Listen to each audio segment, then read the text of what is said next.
Hello everyone, welcome back to my channel. जो आज का हमारा वीडियो होने वाला है वो होगा बुद्धिज़्म एंड जैनिज़्म के ऊपर। ये टॉपिक है हमारा हिस्ट्री का। ये काफ़ी इंपॉर्टेंट टॉपिक है। ये इससे हमारे एग्ज़ाम में एक नया क्वेश्चन जरूर आता है। ये टॉपिक हमें पढ़ना इंपॉर्टेंट है।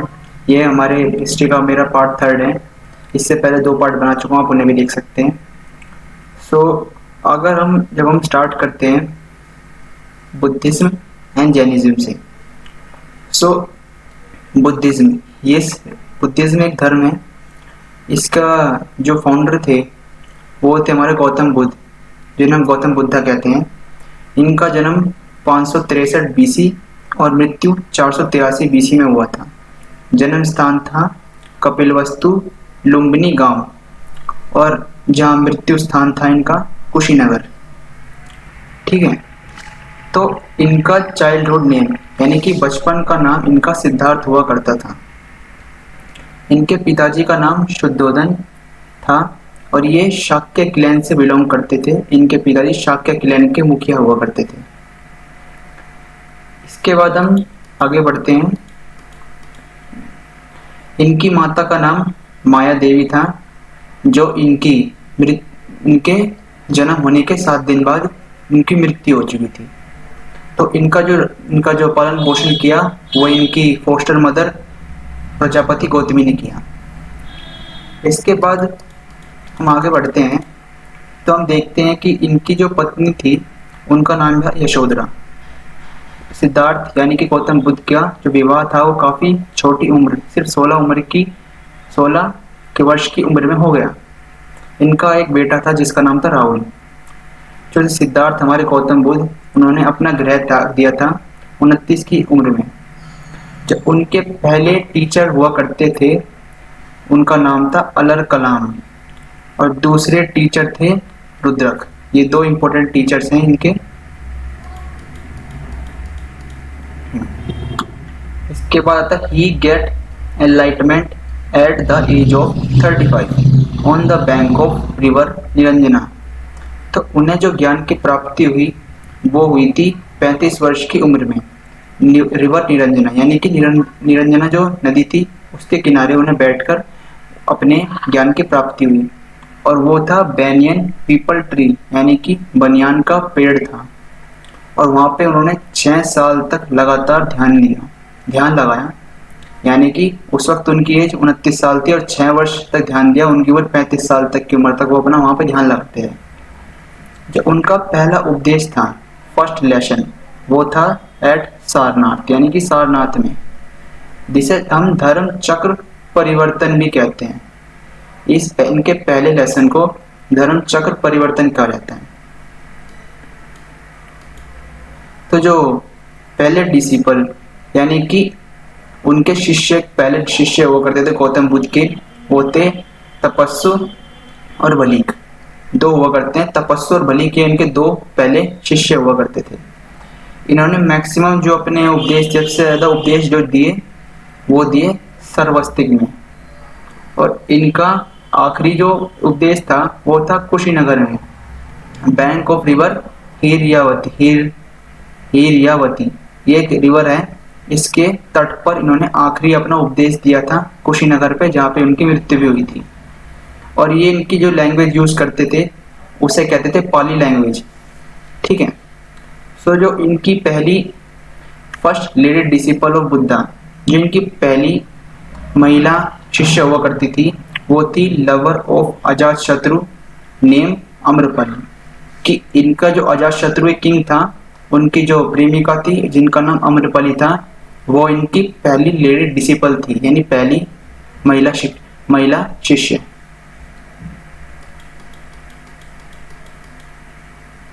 फर्स्ट मगध रूलर वो एक्सेप्ट बुद्धिज्म, पहला मगध रूलर जिसने बुद्धिज्म को एक्सेप्ट किया था वो था बिंबिसार, जिनकी जो 45 साल की उम्र में, ये करीबन। इसके बाद Gautam Buddha died at the age of 80 at Kushinagar. Gautam Buddha की जो मृत्यु हुई थी वो 80 की उम्र में कुशीनगर में हुई थी। 483 बीसी में। Reason of death food poison, और इनके जो मृत्यु का जो कारण बताया जाता है वो बताया जाता है फूड पॉइजन, यानी कि खाने की वजह से हुआ है इनका। गोल्डस्मिथ चंद फ्रीडीमम मीट ऑफ शुगर, उन्हें किसी ने गोल्डस्मिथ यानी कुमार चंद ने उन्हें शुगर का मीट खिला दिया था, जिस वजह से उनकी मृत्यु हुई। उनका लास्ट लेसन उपदेश सुभद्रा और आनंद इनके लिए था। ये आनंद इनके फेवरेट डिसिपल माने जाते हैं, यानी कि इनके सबसे प्रिय शिष्य माने जाते हैं। Anand is the favourite disciple of Gautam Buddha, ये आपको इंपॉर्टेंट चीज़ है, आपको याद रखना होता है। इसके बाद आता है आपका second favourite disciple of Mahatma Gandhi Upali. तो जो दूसरा फेवरेट शिष्य था महात्मा बुद्ध का, वो था Upali. Prajapati Gautami also accept Buddhism, Prajapati Gautami ने भी बुद्धिज्म को अपनाया था, और ये ऐसा करने के लिए उन्हें सजेस्ट किया था आनंद ने, जो कि यही थे जो गौतम बुद्ध के शिष्य ने ही प्रजापति गौतमी यानी कि महात्मा बुद्ध की फॉस्टर मदर को सजेस्ट किया था कि वह भी बुद्धिज्म को अपना ले। इसके बाद आता है बुद्धिज्म संघ, बुद्धिज्म असेंबली एट सारनाथ, यानी कि बुद्धिस्ट लोग जो अपनी असेंबली सभाएं कराते थे वो सारनाथ में कराते थे। त्रिरत्न ऑफ बुद्धिज्म, बुद्धिज्म के त्रिरत्न क्या क्या थे? पहला बुद्धा, दूसरा धम्म, तीसरा संघ असेंबली, यानी कि पहला बुद्ध, धम्म और संघ, ये तीन इनके त्रिरत्न होते थे बुद्धिज्म के। According to Buddhism there are 4 arya truth, this is also known as chatvari and this is full of sadness. Reason of sadness is desire. तो बुद्धिज्म ने बताया कि चार आर्य ट्रुथ यानी 4 सत्य के बारे में बताया। पहला, जिन्हें हम चतवारी भी कहते हैं, कि ये बुद्ध के द्वारा बताए गए 4 सत्य हैं।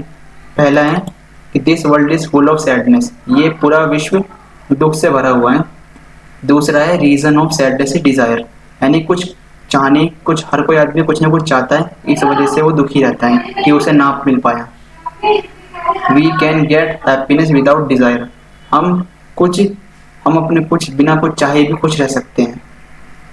और एस्ट्रोनॉजिकल पाथ, ये उन्होंने बताया कि अपना एक सुख दुख वाला एक सुखी एक रास्ता हो सकता है, बिना इन सब चीज़ों किसी चाह के भी आप खुश रह सकते हैं।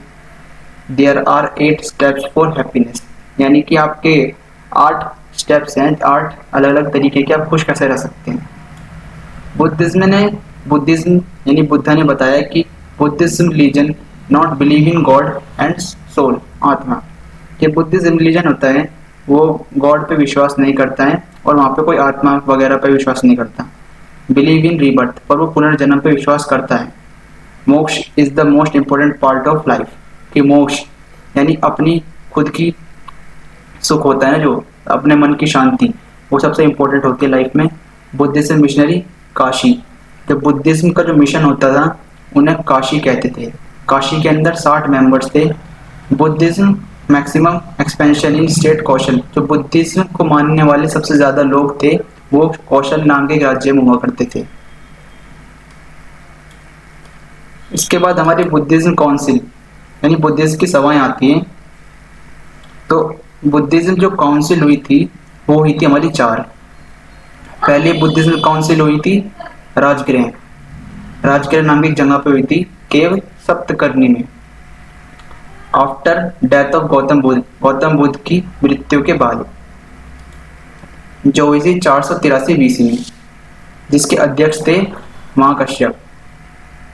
और उस वक्त वहाँ के राजा सम्राट हुआ करते थे अजातशत्रु, कराने वाले थे महाकश्यप, और प्रेसिडेंट यानी कि वहाँ के सम्राट उस वक्त हुआ करते थे अजातशत्रु।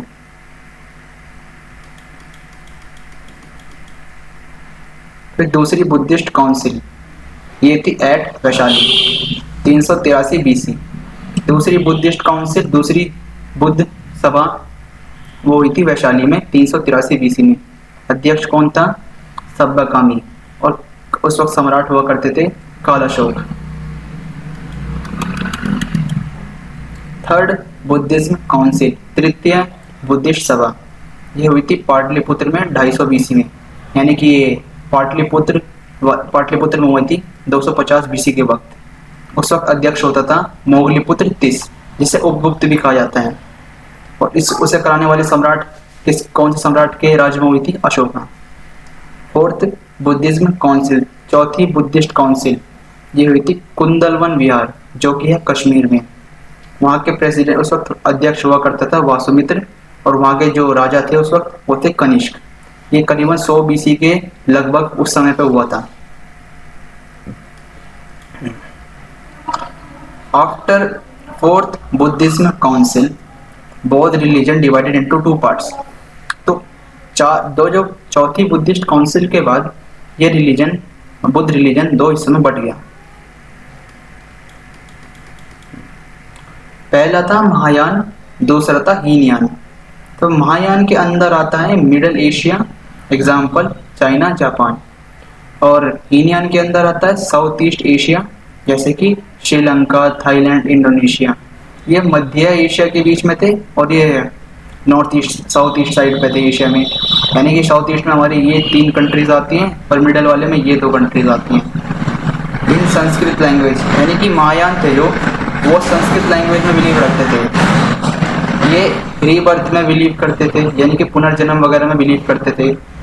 ये बुद्धिज्म के स्टैचू को मानते थे। जो महायान के लोग थे वो बुद्धिज्म के स्टैचू, यानी बुद्ध की पूजा, बुद्ध की मूर्ति की पूजा करते थे। और हीनयान में ये पाली लैंग्वेज में बात करते थे, महायान में संस्कृत लैंग्वेज में करते थे।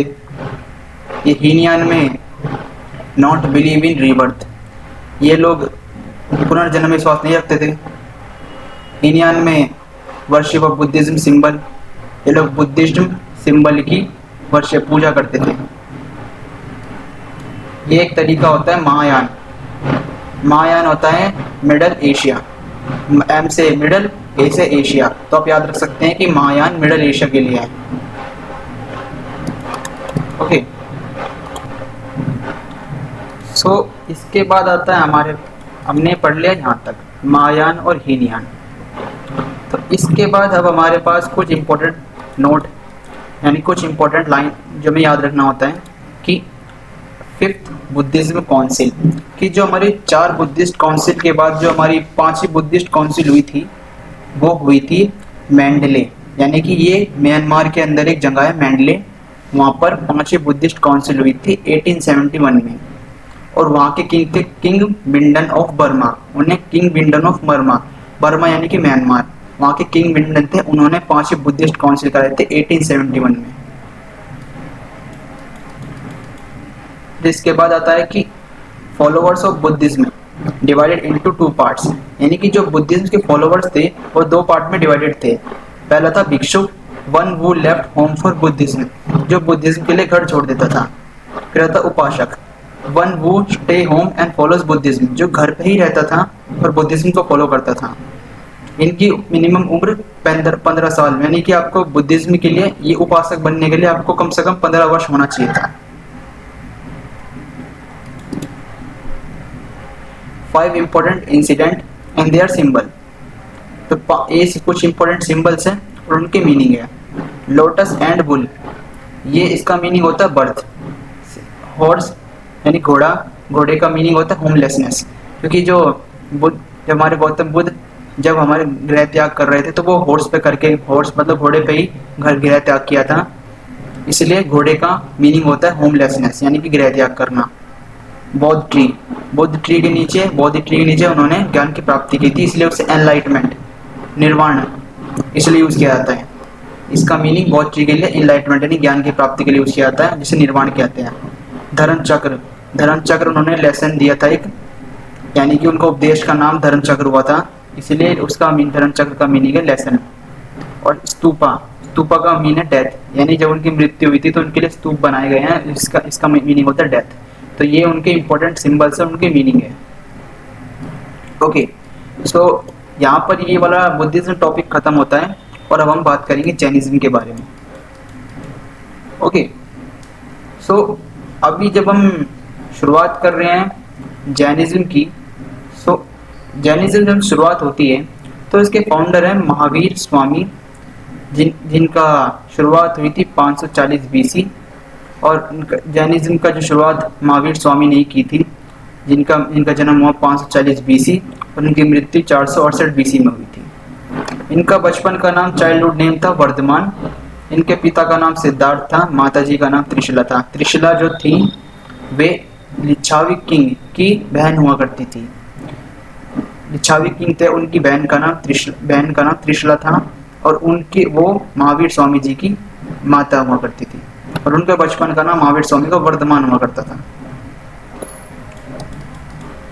वाइफ ऑफ महावीर स्वामी जी की पत्नी को यशोदा कहा जाता है। उनकी जो डॉटर थी, यानी कि उनकी जो बेटी थी, उनका नाम था प्रियदर्शिनी, जिन्हें अनुजा कहा जाता है।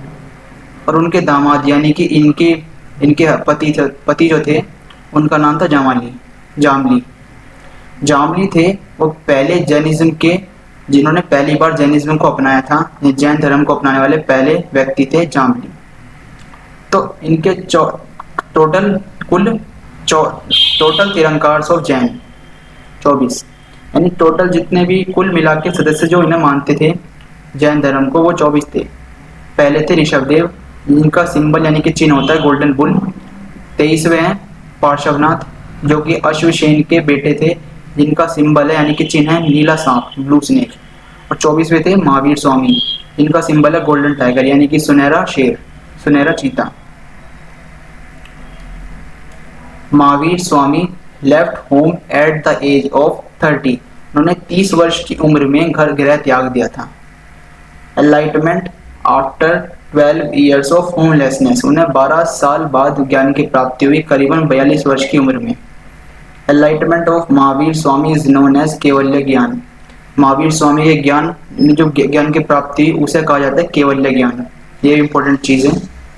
Mahavir Swami get enlightenment at village Jambhika. Mahavir Swami को विलेज जाम्बिका में ज्ञान की प्राप्ति हुई। जाम्बिका नाम का एक गाँव था, वहां पर ज्ञान की प्राप्ति हुई। वो एक नदी थी, यानी कि रिवर, उसके पास रिजुपालिका नदी थी, उसके पास उसके ही तट पर एक पेड़ हुआ करता था साल के वृक्ष था। रिजुपालिका एक नदी है और गांव था जाम्बिका। यहाँ पर ही इन्हें ज्ञान की प्राप्ति हुई महावीर स्वामी को। फॉलोअर्स ऑफ महावीर स्वामी जी के जो फॉलोअर्स हुआ करते हैं, उनके शिष्य हुआ करते हैं, उन्हें जैन कहते हैं। Disciple of Mahavir Swami is known as Gandhar. तो जो महावीर स्वामी जी के जो शिष्य थे, उन्हें गंधार कहा जाता था। और टोटल उनके पास कम से कम 14 ही डिसिपल यानी शिष्य हुआ करते थे। त्रिरत्न ऑफ जैन रिलीजन, मतलब उसके 3 रत्न, जैन रिलीजन के 3 रत्न होते हैं। सम्यक दर्शन, सही चीज पे भरोसा करो। साम्यक कर्म, यानी कि सही काम करो, सही कर्म करो। और साम्यक ज्ञान, यानी कि सही ज्ञान दो। अब Mahavir Swami is also known as Jina winner. Mahavir Swami ji को जिन यानी कि विनर, विजेता भी कहा जाता है।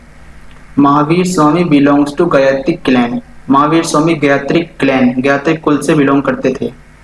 समलेखना मीनिंग इन जैनिज्म, और यहाँ पे है Jainism believes in rebirth and Karma. Jainism जो था वो पुनर्जन्म और कर्मा यानी कि कर्म, आपके अच्छे कर्म बुरे कर्म, इस बात पे बिलीव करता था कि आप जो जैसा करोगे वैसा ही आपके साथ होगा। इस बात पे जैनिज्म बिलीव करते थे। बिलीव इन सोल, ये आत्मा पे भरोसा करते हैं, पुनर्जन्म पे विश्वास करते थे, और कर्मा पे विश्वास करते हैं। ओके, तो इसके बाद आता है आपका ये कि Jina is the highest position in a Jainism. जो जिन थे और सबसे बड़ी पोस्ट होती है जैनिज्म के अंदर। Jainism does not believe in God. Jain लोग भगवान पे विश्वास नहीं करते हैं। डेथ ऑफ महावीर स्वामी जी का जो मृत्यु हुई थी वो हुई थी 466 बीसी में। ओके, और कहाँ पे हुई थी? पावापुरी राजौरी में। 5 प्रिंसिपल ऑफ जैनिज्म। जो जैनिज्म के 5 जो प्रिंसिपल थे, वो पहला है उनमें से अहिंसा यानी कि नॉन वायलेंस। सत्य, नेवर टेल अ लाई, सत्य का पालन करो, कोई झूठ ना बोलना। अस्थेगा, अप्रिय यानी कि मनी ऐड ना करो, लालच ना रखो, और ब्रह्मचार्य के यानी कि सुख शांति से आपको कोई गुस्सा नहीं करना और ब्रह्मचार्य वाली जिंदगी जीनी है। ये इनके 5 प्रिंसिपल थे जैनिज्म के। इसके बाद आता है आपका जैन काउंसिल यानी कि जैन महासभाएं, जो हुई थी 5। पहली हुई थी after 200 years of death of Mahavir Swami, Mahavir Swami ji के मृत्यु के 200 वर्ष बाद यानी कि 250 BC में, ऑलमोस्ट इन पाटलिपुत्र।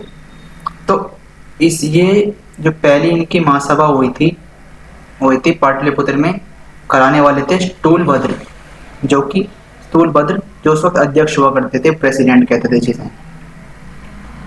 इसके बाद दूसरी वाली, अगर हम सेकंड वाली के पास जाएं तो सेकंड सेंचुरी BC जो सेकंड वाली हुई थी दूसरी महासभा, वो दूसरी सेंचुरी में हुई थी खरवेल, जो कि कलिंग किंग हुआ करते, कलिंग राज्य के किंग हुआ करते, कलिंग राजा हुआ करते थे जो खरवेल। उन्होंने हमारी दूसरी जैन महासभा कराई थी, और उस वक्त वहां के राजा हुआ करते थे संभूति विजय। और थर्ड वाली है वो हुई थी फर्स्ट सेंचुरी BC यानी कि पहली सेंचुरी के टाइम पे हमारी थर्ड जैन महासभा हुई थी। उसे कराने वाले थे आचार्य अर्धवली, ये कराया था आंध्र प्रदेश के अंदर।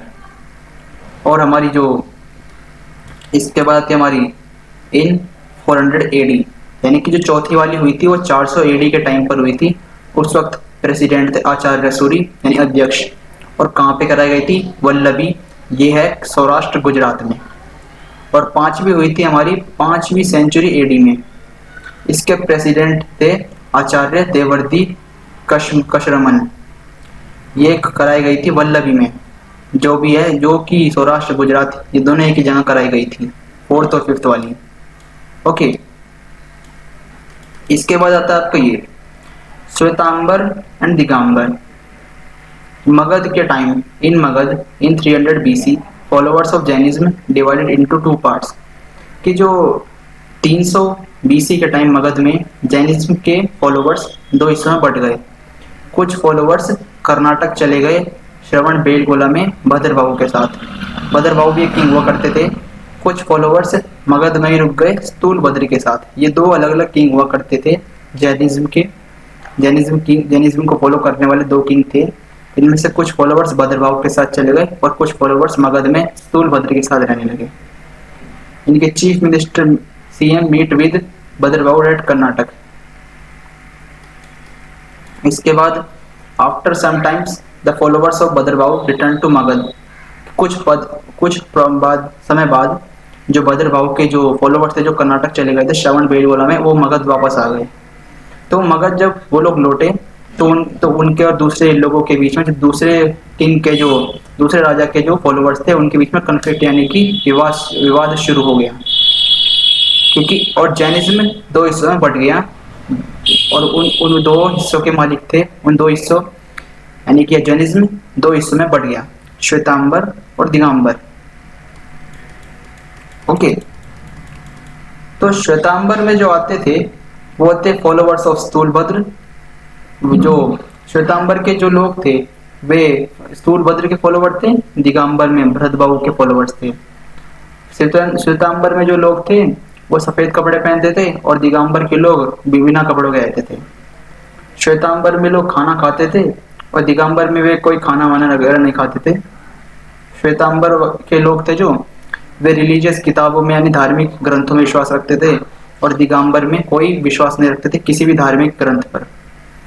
Udayan also accept Jainism. Udayan king थे जो उन्होंने जैनिज्म को एक्सेप्ट किया था यानी जैन धर्म को अपनाया था। Namrata were followers of Jainism. तो नान्यता भी एक जैनिज्म के फॉलोअर थे। I am was follower of Jainism. Kalinga king Kharavela भी जैनिज्म के फॉलोअर थे। एलिफेंट केव ऑफ उड़ीसा यानी कि जो एलिफेंट केव है उड़ीसा की, वो जैन धर्म से रिलेटेड है। और दिलवाड़ा टेम्पल भी जैन धर्म के लिए बनाया गया है। ओके, सो इसके बाद बस यही इतना, आपका ये टॉपिक यहीं तक था। इसके बाद आपका शुरू होगा next topic. So that's all for today. I hope कि आपको वीडियो अच्छा लगा होगा। सो अगर आपको अच्छा लगा तो आप लाइक कीजिएगा Thank you very much for watching. Goodbye. Have a nice day.